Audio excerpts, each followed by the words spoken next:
Welcome to the Sanity interview.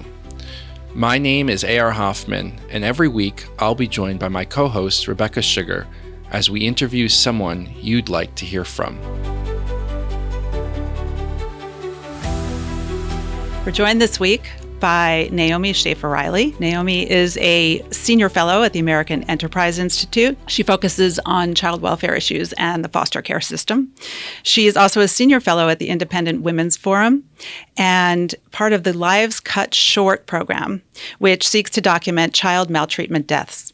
She's been published just about everywhere, and we're really grateful to have you here. Thank you for coming. Thanks so much for having me. Welcome. When Secretary Kennedy recently became the head of the Department of Health and Human Services, all eyes were on his health initiatives for obvious reasons. But many people really don't think about the sort of human services side of that job. I'm not sure most people even know what all of the elements of that are, but one of the agencies at Health and Human Services is responsible for federal funding for and setting some policies around foster care, and that's what we're here to talk about with you today. It's a really interesting topic. Before we dive into all the details, I think the first question that Ari and I were curious about is how did you get interested in the foster care system and in child welfare? Sure. Well, I had written a couple of books prior to this, but most recently, before I got into the kind of full-on child welfare system, I had written a book actually about American Indians. And so I traveled around the country visiting different tribal territories and reservations. And some of the most difficult part of that reporting for me, just in terms of kind of the emotional weight of what was going on in these devastated communities, was the child welfare systems, of very high rates of physical abuse, of sexual abuse, of neglect, of substance abuse on these reservations. And it really got me kind of curious about what the rest of the system looked like in this country. And I live in the New York area. I started to follow more closely some of what was going on here, some very high profile child maltreatment fatalities that were occurring in New York, many of which were with kids and families who were on the radar of our child welfare agencies before these tragedies occurred. And so that kind of got me started down this road. About 6 years ago, I started talking to Robert Doar, who is now the head of the American Enterprise Institute, but at one point worked for the Bloomberg administration. And part of his job was overseeing the administration for children's services here in New York. And I just really thought, nobody, particularly on the right, but I would say like there just weren't enough, in my view, kind of sane people talking about, here's your Sanity podcast, kind of talking about what was going wrong with child welfare policy. And I came to AEI specifically to do some of that work. When we say foster care, foster system, what do we mean? We hear that word a lot, but if you could kind of sketch for us a little bit when that system starts, where it ends, and kind of its just overall shape. Sure. Well, obviously, we're talking today because we have a new Secretary of HHS, but really the child welfare systems are at least 50 different child welfare systems. It's really a state-run system. In many states, it's actually a county-run system. So there are many, many different child welfare systems. The federal government is responsible for providing about half of the funding for those systems. So obviously the federal government has an important role. But I just want to kind of start there, laying it out, saying that a lot of the policies are really coming from state legislatures or from just agency rules themselves. So what does the child welfare system, kind of look like, and what do I think it's supposed to be? Because I think it's actually become much broader than what it was intended to be. And I think that's kind of turning into a problem. So what sort of on a fundamental level is supposed to happen is, if people suspect child abuse or child neglect, they're supposed to call the authorities, either child abuse hotline, the police, the child protective agency, and say, this is what I'm concerned about. There are about 3 million of those calls that come in the country every year. About 600,000 of those turn out to be substantiated. Now, that really doesn't tell you a lot, because even if something is substantiated, it doesn't mean that it definitely happened. It tells you that something's definitely going wrong. But also a lot of the unsubstantiated calls turned out to be things that actually did go wrong, but we couldn't sort of find the evidence to suggest that something further needed to be done. And those calls come from, for example, neighbors, other Yes. family members, teachers? Yes. So there's a whole category of mandated reporters. You may know, like doctors. Dr. Phil. Yes, doctors, social workers, teachers, people who are required by law to report when they think that there is child abuse or neglect going on. And then a lot of those calls, yes, are coming from extended family members, from neighbors, who just think something is off. Some of those calls are, of course, I saw someone run into the dry cleaner while their kid was in the car. Right. I mean, that honestly is a very small number of these calls. I think they're getting a lot of attention these days. The sort of, kind of the free range parent movement is sort of, why can't we leave our kids in, really what are largely risk-free situations without someone calling the authorities? And that's a legitimate point. But I do want to emphasize that those are a very, very small minority of the calls that are coming in. Just to give you a sense, most of the reports that are coming in and most of the cases of child abuse and neglect, and certainly most of the most serious ones, are with very young children. So these are kids under the age of 3, maybe they're being left alone for long periods of time. And the other thing which we can get into more is that, studies suggest that up to 90% of the families involved with the child welfare system have substance abuse problems too. So this is not kind of typically what you're presented as with kind of like this is the mother who's left her 9-year-old in the car while she decided to go run an errand. Right. And is divorce also a big part of this too, or sort of domestic disputes, domestic violence? So, when I started this work, I think one of my complaints about kind of the way that conservatives broadly, and maybe other people too, kind of thought about our child welfare problems was, look, this is the result of a major drug epidemic, or now several major drug epidemics, and family breakdown. And that is 100% true. I just kind of think it's insufficient to kind of stop there. But I will say, when you look at, family breakdown, that is a huge part of what's going on here. Kids who are living in homes where there is a non-relative male, so that's, typically mother's boyfriend, but it can also sometimes be like a, much older stepbrother, something like that. Those kids are 10 times as likely to experience abuse as kids living with 2 married parents. And there are a lot of reasons we can go into that. It's not to smear all step parents out there, anything like that. But there is something about that dynamic that is leading kids to be in much greater levels of danger. And we should just be clear, the numbers, right? Which is something I want to get into with you because, again, they're, as you've written about, it's hard to really exactly know what the numbers are. But the estimates, I think the most recent estimates off of the HHS website for 2022 were that there were 368,000 children, American children, in the foster care system around the country. But as you point out, that number may or may not be higher. And can you talk a little bit about why that number is so unclear? And that speaks to some of the issues you have with the system and the things you want to fix about it. Once a report comes in, then we send out people to find out what's going on. In the majority of those cases, even if we think something's going on, what we will prescribe are kind of in-home services. We'll say, you need drug treatment, you need anger management classes, you need a parenting class or something, or maybe you need some kind of material supports to help you. In a very small minority of those cases, we will say this child is in real imminent danger and we have to remove that child. Or we will prescribe in-home services for a while, determine that nothing is getting better, and then we will say, look, we need to take this child out of your custody because we think this child is in danger. And so that's where you get the kids who are in foster care right now. Those are kids who have been taken into the custody of the state because it was deemed that their parents were either unwilling or unable to care for them. That number has gone up and down over the years. At the kind of height of the opioid epidemic, it was probably closer to 500,000 than 400,000, which it is now. We have experienced what I was saying to Rebecca recently is that I think a lot of people cheer when they see that number go down. And there's good reason for that. Obviously, in principle, we don't want a lot of kids who are in state custody. The state is not a very good parent. I think we can all agree on that. However, one thing that has happened in recent years is there's been a real pressure to push that number down for a variety of reasons we can also get into. But when you push that number too far down, sometimes what happens is it means you're leaving kids in dangerous situations. And so one of the things that I care more about than the number of kids in foster care, I mean, obviously that's an important indicator, is things like the rate of repeat maltreatment. Like, so if you have a child who's been abused or neglected, you take them out, you put them back with their family, you reunify them, or you determine that you're going to leave them with their family the whole time. And then there are multiple reports after that this keeps on happening. That should be a sign to us that we may have made the wrong decision about what to do with this child. And when you leave a child in a home, over and over and make that decision, like, yes, we know there's some danger here. Yes, we know the parents have a real drug problem. They're not paying attention to this, very young child.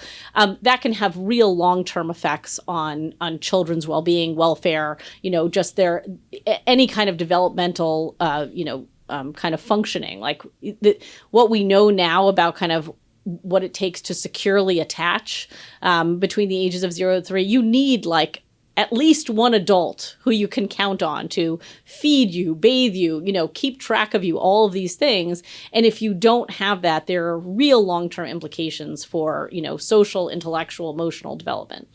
I was interested in your description of kind of the state as a parent. And does that distinguish between children who are in kind of foster sort of institutions versus who are then placed with other families? Right. And so how does that decision get made? And what does the data show about, children placed with foster families and their outcomes? Foster care, when we talk about that 360,000 number, those are kids who are in everything from an official placement with a relative, like you could have a grandmother who is a certified foster parent, to all the way to, a non-relative foster family, like this is a family that's volunteered to take kids in, all the way to different levels of residential treatment. Like if you need, serious behavioral, emotional, care, if you have, if you need to be in a more restricted setting because a regular foster family would not be able to handle the kinds of mental health problems or behavioral problems that you have. So that number kind of encompasses everything. What we know about outcomes, I think, is a little bit intuitive. I mean, obviously, in principle, you would like a kid to be with their relatives, someone they know well, someone they already trust. That's sort of the least disruptive thing. But there, again, you can take these things too far. So, for instance, there's been a big push toward kinship care in recent years. The problem with that is that sometimes the kin caregivers have many of the same problems that the parents had that led the kid to be removed in the first place. It could be a drug problem. It could be other kinds of family dysfunction. And then you also have a much more difficult dynamic sometimes. Like if, for instance, the purpose of foster care is that you need to keep that child away from a dangerous adult, is that grandmother willing to say, I'm going to keep my daughter away from my granddaughter? That is a huge ask of someone, and we should be mindful that that is very difficult and often doesn't work out the way we want. In terms of foster care outcomes, I think it's really important to think about this. There's a lot of misinformation out there about this. Kids who are in foster care are much less likely to experience abuse and neglect than in the general population. So there is obviously, I think we should have a much higher bar in some ways because we have removed this child, and we absolutely should be outraged whenever we see an instance of abuse or neglect in foster care.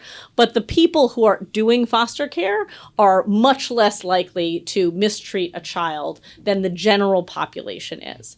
And the second thing I would say... Wait, can I stop you there to talk about what's the reason for that? Is it because they are motivated, their ideology is, I want to take care of children, so by definition they'd be those kinds of people? Is it the vetting system? Is the vetting system that good, that we're weeding out people who might abuse children? I think it's a combination of things. I mean, first of all, so what is the level of maltreatment to begin with? Obviously, it's not, sky high in the general population. But yes, I mean, we are vetting these people. We're going into their homes. We're making sure we're doing criminal background checks. We're making sure that they, are equipped to take care of this child.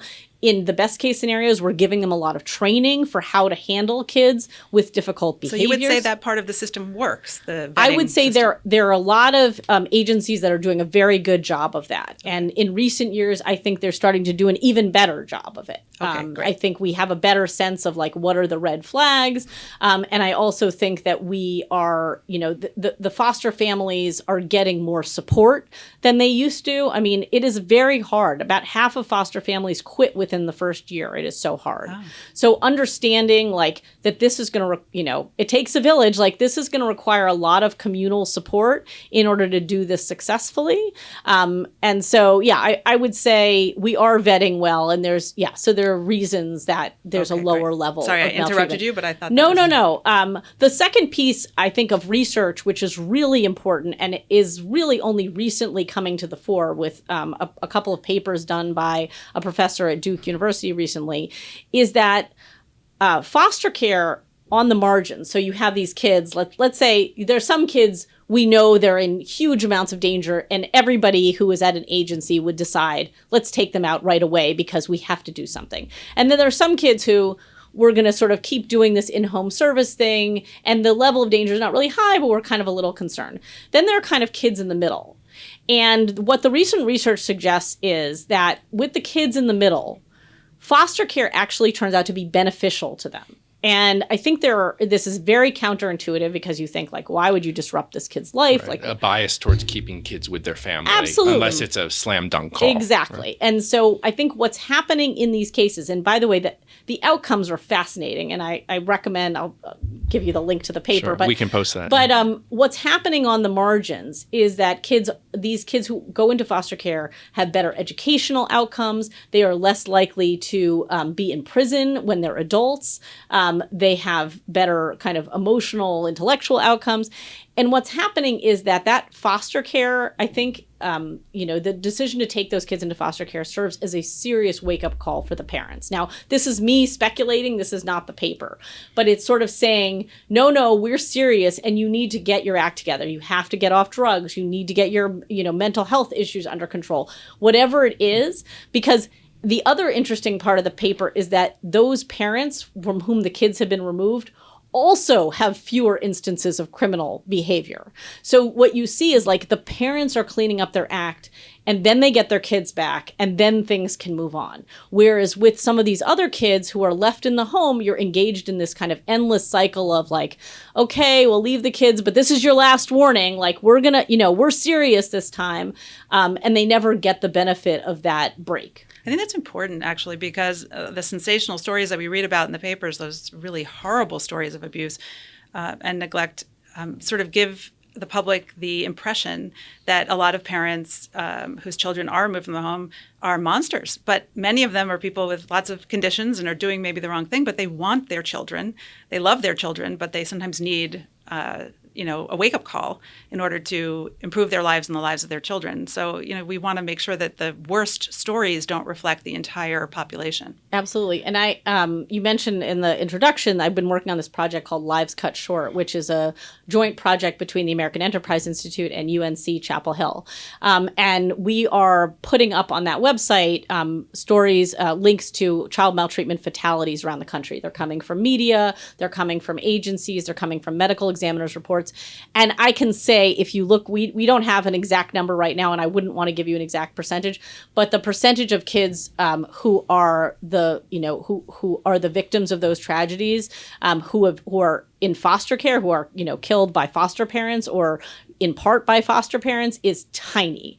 The vast majority of those kids, and there are at least 2,000 maltreatment fatalities a year, are being harmed by their parents, their relatives, their caregivers, not foster parents. And just understanding that there's a lot of misinformation out there about foster care. Do we have a portrait of sort of your average foster family? What motivates people to get involved in that project? What keeps them doing that work? How many years do they do it for?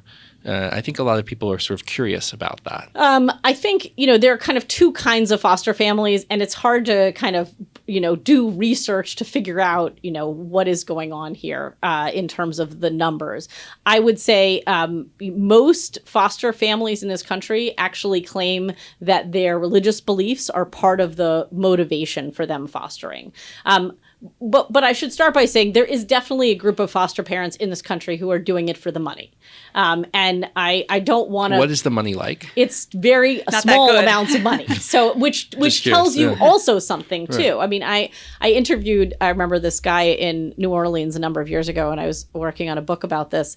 And his wife, it's usually the mother who wants to do foster care, by the way, or she's the one who starts it. And Shocking. So, yes. And so the wife was like, look, we really need to do this. And so she sort of took him to this information session about doing foster care. And he just recounted to me how horrified he was by a couple of the people who were there who were asking these questions like, do I have to keep this foster kid in the same part of my house as my other children?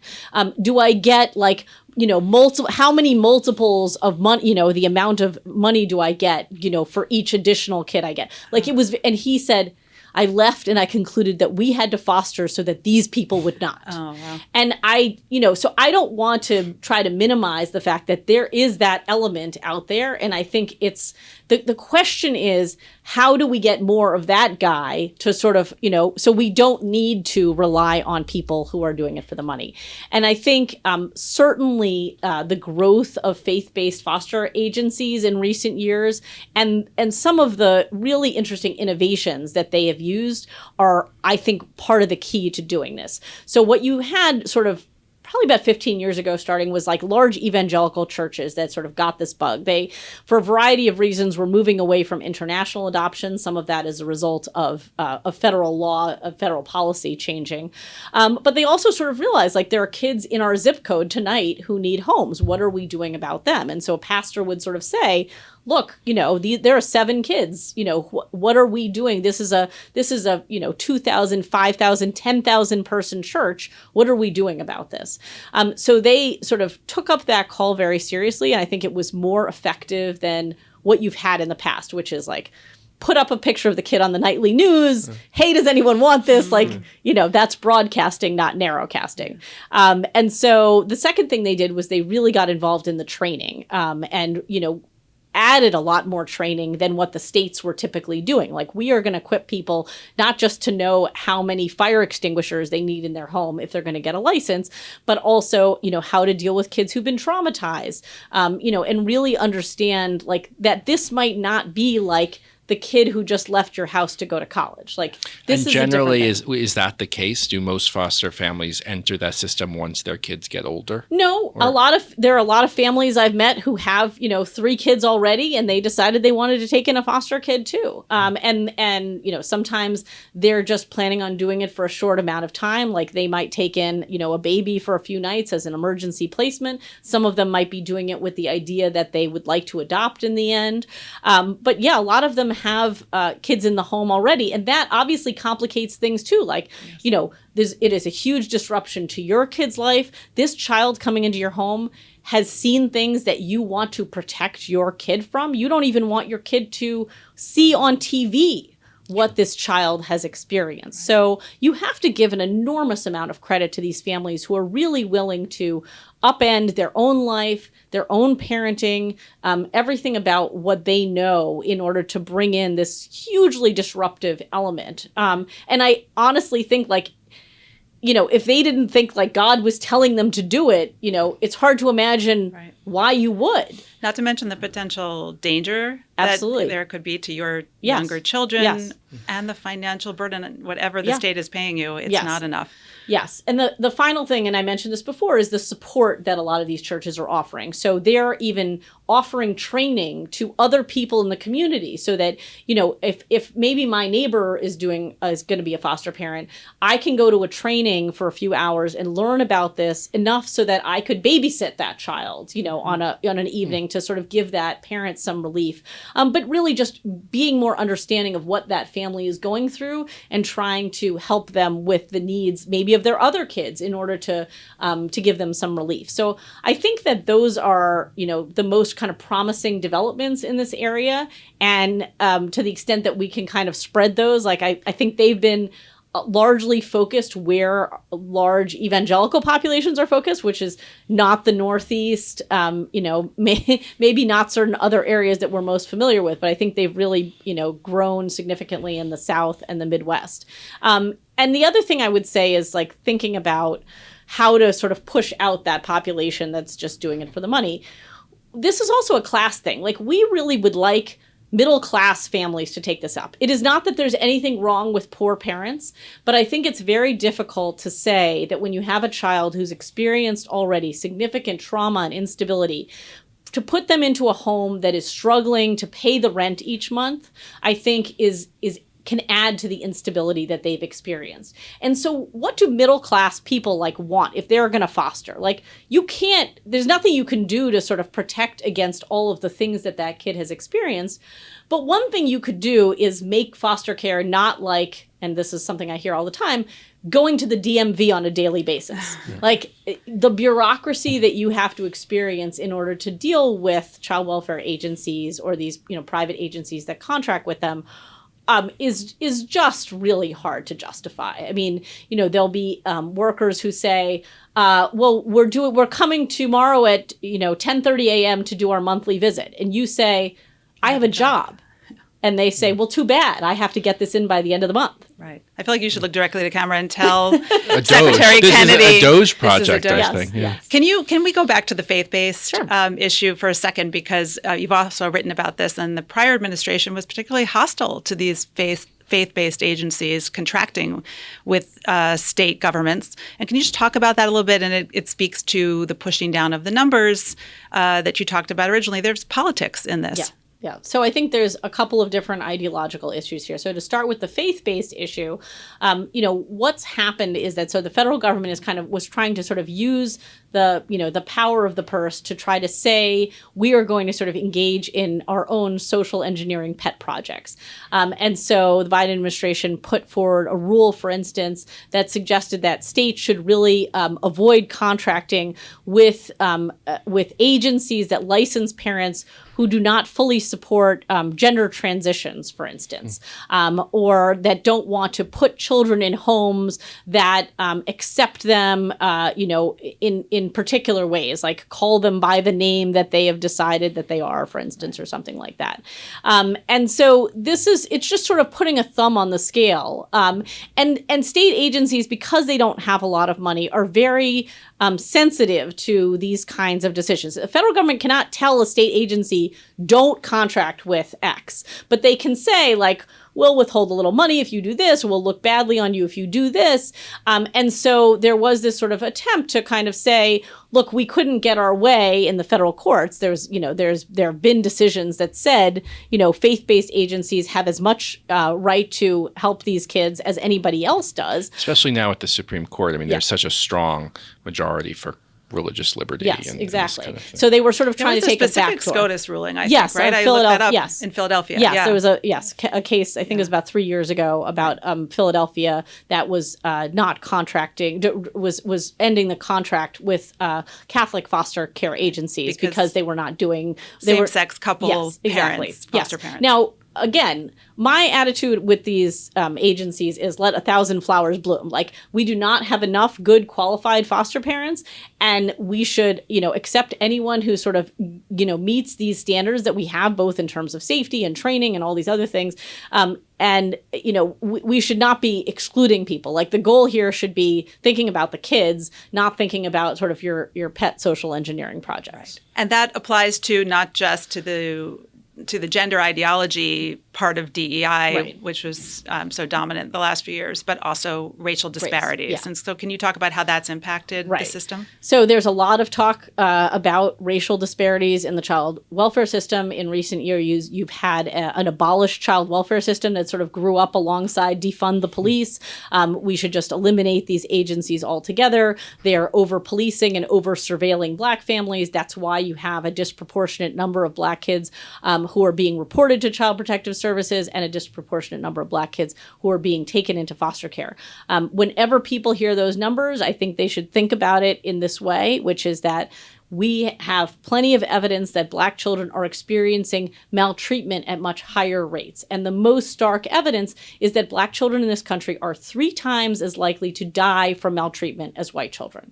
And the goal of Child Protective Services is not to fix every structural problem in the country. The goal of Child Protective Services is to protect children. And I think we have completely lost sight of that in this discussion about racial disparities. And so what you have now is not just that there's sort of crazy advocates on the streets who want to abolish the child welfare system. Now you have those people inside of agencies that say the answer to these racial disparities is we should just overall reduce the number of kids in foster care. We should discourage reporting. We should discourage investigation. We should discourage removals to foster care. We should discourage the termination of parental rights in some cases. We should discourage any kind of transracial adoption. And the idea is that this somehow is going to fix racial disparities, but unfortunately it's not going to fix the harm to Black children that they're experiencing right now. And so the fix to this for HHS, of course, though, is not so clear because the states are really in charge of these sort of local initiatives and local policy settings. So what can HHS do? Use its bully pulpit? Can it incentivize or disincentivize using the power of the purse in ways that we haven't thought of yet? So I think there are 2 things. The bully pulpit is very important. And when you look at how the Biden administration used the bully pulpit, you can see how we've ended up where we are. I mean, they were issuing letters that suggested that people who work for Child Protective Services were like plantation owners, literally. That was the comparison. So, by the way, when you hear that... And I imagine a lot of those folks who work for child are minorities themselves. Oh, they're absolutely minorities. And by the way, can you imagine like how that discourages people from going into this work? Like, no, I actually don't want to be a plantation owner. And so I think I'm going to skip this line of work. I'm going to go into other kinds of social work where I don't get accused of that. So the bully pulpit is very important. The second thing is there are enforcement mechanisms. So for instance, there was a complaint that was filed in North Carolina.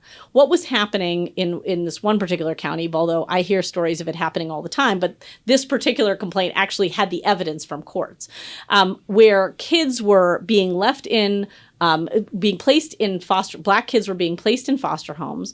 They had long-term stable placements with white families. They were thriving. The parent clearly was exhibiting no plans to change or get their act together. These families often wanted to adopt. I mean, we're talking about kids who were placed at birth, and we're talking 2 or 3 years later. Nothing was happening. And then all of a sudden, when it was getting close to maybe this could be a permanent arrangement, they would remove the kid and place it with another family, typically a black person, because they wanted the race to match. They were doing anything they could to avoid transracial adoption. That is a violation of federal law. We have the Multi-Ethnic Placement Act, which says you cannot discriminate based on race when it comes to placement. It's also constitutional. I mean, it's absolutely, but we've also written it into law, and there used to be a consensus that the goal was to get kids in safe, permanent homes, not to, make sure that their skin color matched the person that they were being placed with. And so this complaint was raised with the Office of Civil Rights within HHS. Biden administration did not respond. I would love to see the Trump administration respond to this complaint, and I would frankly love for them to do investigations into some other places where I think this is going on as well. There are enforcement capabilities that HHS has, and when it comes to race, as you can see in so many other sectors of life, there's a lot of cheating going on, and I think it's really time to hold people's feet to the fire and say, no, we really do have a colorblind system here, and we're really interested most in the well-being of the child. That'd be a great story to follow. Yes. Complaint. Yes. Maybe I'll just ask you one last question. I think for a lot of people, you recognize how important this subject is, but it feels depressing to them from every, not to be glib about it, but from every element. I mean, as you said, the encounter with maltreatment, suffering of the most vulnerable, the sort of specter that parents would do these kinds of things, whether through malice or incompetence or some combination of both, to their own children. It's a difficult subject, and I'm sort of curious about, your work in it and your being drawn to it. Is that how you experience it, or do you see the kind of bright side, the success stories? Your background is as a journalist. Did you come to this as a kind of muckraker, kind of trying to expose abuse, or just how does it sit with you? So, yeah, I would say a lot of the topics that I take on as a journalist are things that kind of make me angry. So maybe more than sadness, kind of that's probably the dominant emotion that I experience when writing about this. I mean, they are sad cases, and we're doing this Lives Cut Short project. I mean, this is I've had to warn some of the interns who have helped us with this, maybe take a break for a couple of days. Sure. This is a lot. But I have to say, I think that there is an important role for outrage here, and that's probably how I most experience it. I will say that, I do get to write these great stories about, families and communities that, by the way, not only take these kids into foster care, but also provide a way for those kids to end up back with their families because, that parent has not only been able to get their act together, but often they have gotten the support of the foster family too, and have become part of a community as a result of this.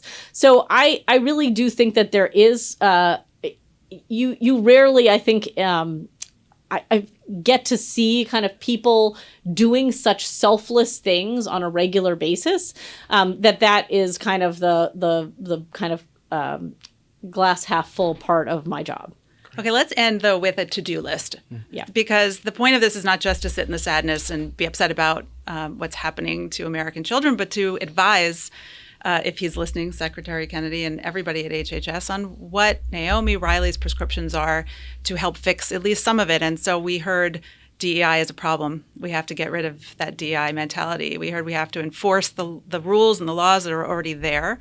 Is there anything else directly that you'd like to see them do that they could do today, HHS? Sure. Well, as part of the Lives Cut Short project, I would love to see more transparency around child maltreatment fatalities. So one of the things that these fatalities tell us is that we've often missed important clues about what could have been done better in the system. So, maybe something wasn't reported. Maybe we're making the wrong decisions about when to remove kids. Maybe this part of the government isn't talking to that part of the government. Maybe the police aren't working closely enough. Maybe we don't have enough staff. All of these things could be telling us things if we had the full story of what happened beyond these fatalities. Unfortunately, a lot of states are withholding information about these tragic incidents. And they think that they actually have the support of the federal government in withholding that information.